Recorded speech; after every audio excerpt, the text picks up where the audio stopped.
Here we go. We're going to talk about rotation, revolution, and what those words are, and what they kind of give us here on Earth. So I'm going to jump right in. Clearly, we're looking at the rotation and revolution part 2 PowerPoint that is found on Google Classroom. So, tilt. Our Earth is tilted at a 23.5 degree axis. As you can see here, that's the tilt, and that tilt really is half of the reason why we have seasons on our planet. Seasons that are winter, spring, summer, and fall. Okay, so yeah. So we have the tilt, and so we can talk about what happens here as we spin. We call that rotation. It takes 24 hours for it to spin. That means, obviously, 24 hours. So you have 1 hour, 2 hours, 3 hours, all the way to 24, and then you are back to the same time you were yesterday. And you'll obviously go through daytime and nighttime during that rotation. While the Earth is rotating, it's also revolving. We also call that revolution or orbiting, but it all excuse me, it all means going around, and it takes 365 days for it to revolve around. So in fact, it takes 365.25. That's why every 4 years we have a leap year, and we gain a day in February. So, but we round that 365, and that's how many days that we have in a year. So rotation, spins, and revolution, the fact that as the Earth is spinning, it's also going around the sun, that those two things right there, tilt and revolution, is what causes seasons on our planet. That is very testable. Make sure you have that. Okay. Let's scroll on down.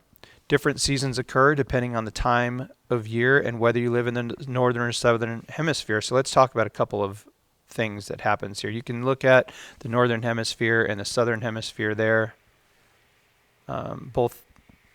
Each one highlighted in black, just so you can see which one's northern, which one's southern. So December 25th, obviously, you guys know that as Christmas.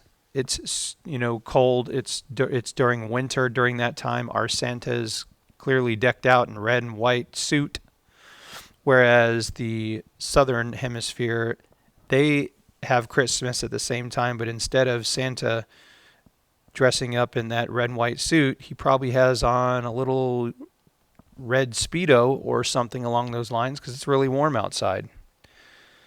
So just remember, those are the things that are going on. I know that our experiences in the northern hemisphere are what they are, but remember that it's completely opposite in the southern hemisphere. So when it's winter for us, it's summer for them. When it's summer for us, it is winter for them.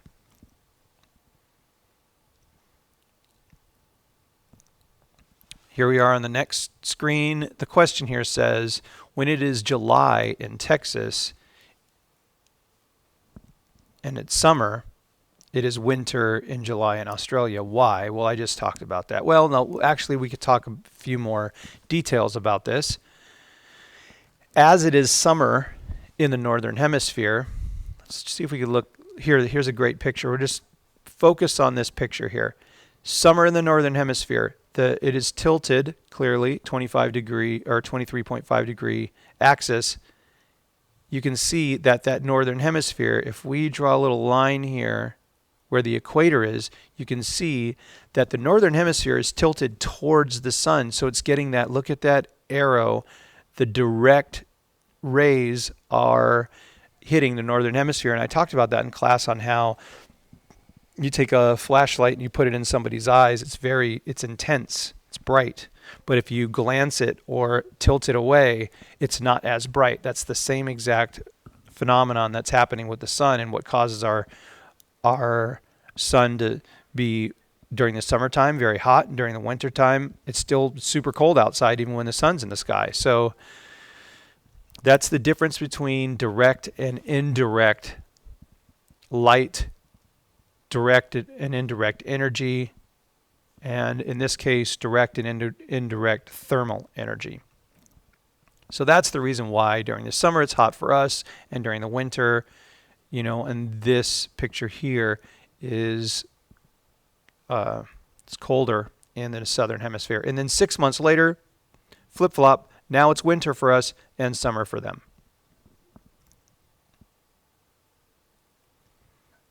So just make sure you read through this and that this makes sense to you. Okay, moving on. All right, love this graphic. So once again, whenever I'm looking at these graphics, I always want to find summer in the northern hemisphere, and I found it. It's right here. And I always draw my little imaginary equator so I can really get an idea of what's happening, and that northern hemisphere is tilted towards the sun. This day is the summer equinox. It happens right around June 21st through the 23rd. And then 6 months later, boom, here we are, December 21st through 23rd. Winter in the northern hemisphere, now summer in the southern hemisphere. Okay?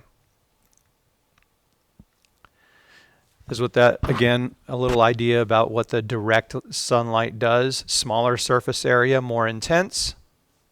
Versus the winter, it's a glancing, larger surface area, so less intense energy on that specific hemisphere that's getting that indirect sunlight. Because when you see this, the other hemisphere is getting this. So if this is the northern hemisphere, this is the southern hemisphere.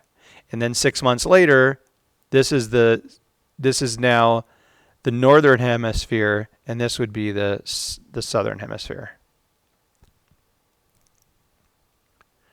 All right. Everybody needs to be able to do this. First of all, what you do is you off to the side, you'll write the order of the seasons: winter, spring, summer, fall, and then you just follow it. So let's locate summer in the northern hemisphere. Right here, point A, northern hemisphere is summer. This will be June 21st through 23rd. 3 months later, during this trip around the sun, here we are. We went from summer. What's after summer? Fall. Here we go. We're fall here. And then here will be winter, 6 months from point A. And then 9 months from point A, bang,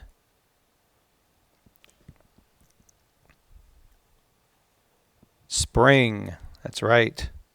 And then 3 months later, another year has passed. Okay. And then what you do is just make it opposites in the southern hemisphere. So here we would write winter, spring, summer, and then fall. So let's talk about the hours now.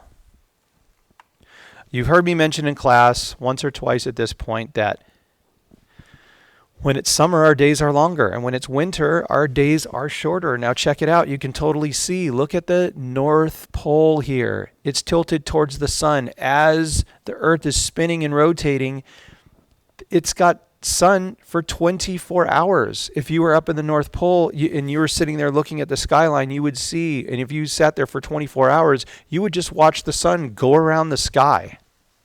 And then take a plane trip all the way to the southern hemisphere. You're in dark. It's dark for 24 hours. Look at it. As the Earth would be rotating, you're sitting here, you're not getting any of that sun's rays. So it's dark. Okay.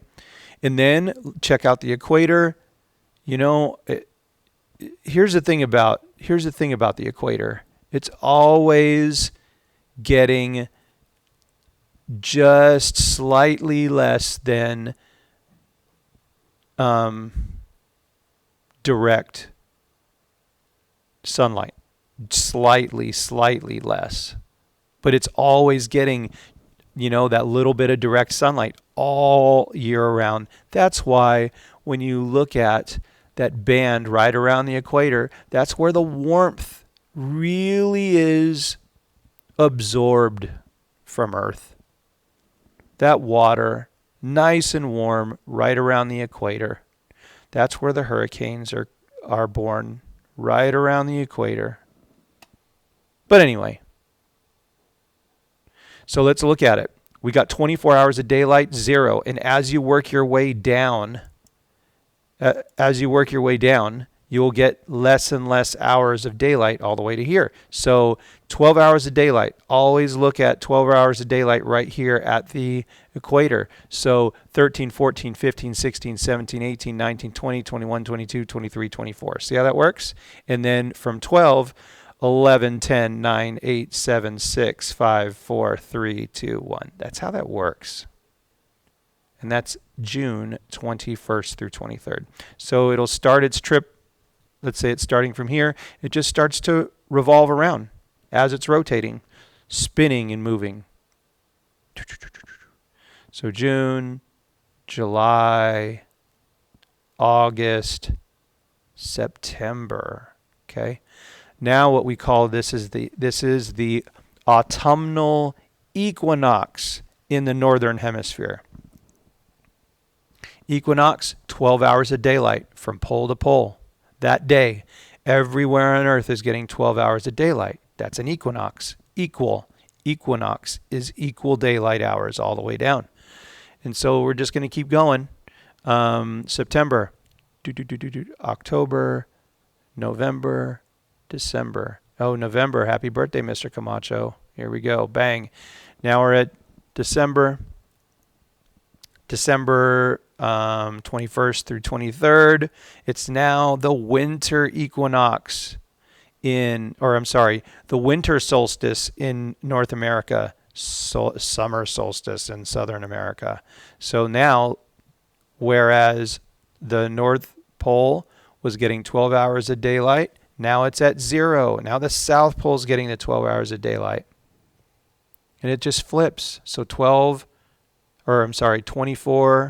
to 12 to 0. And over here, 24 to 12 to 0. See how that works? Now our daylight hours here in Texas are probably sitting at about 9 hours of daylight. Versus over here was like 14, 15 hours of daylight on that day, longest day of the year. Shortest day of the year. So it's December 23rd, keep going around, December, January, February, here we are, February. This is where we are in our trip around the sun this year. And then we're coming up to March 21st, after spring break. Equinox.